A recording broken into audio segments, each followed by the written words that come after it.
In 1968, Charlie Company walked into a Vietnamese village expecting to fight enemy soldiers. Instead, they committed one of America's worst war crimes. On March 16th, soldiers entered My Lai and found only civilians, families, children, elderly villagers. What happened next was pure evil. They herded innocent people into ditches and executed them with machine guns. Over 500 unarmed civilians were murdered in cold blood. Babies, mothers, grandparents. Soldiers raped women before killing them. They shot children trying to crawl away from piles of bodies. One helicopter pilot, Hugh Thompson, saw the massacre from above. He landed his aircraft between the soldiers and fleeing civilians. He threatened to shoot his own troops if they didn't stop. The military buried the truth for over a year, until journalist Seymour Hersh exposed photographs of corpses scattered across village paths. Only one soldier was ever convicted.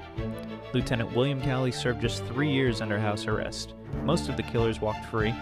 The survivors still live with the horror of that day.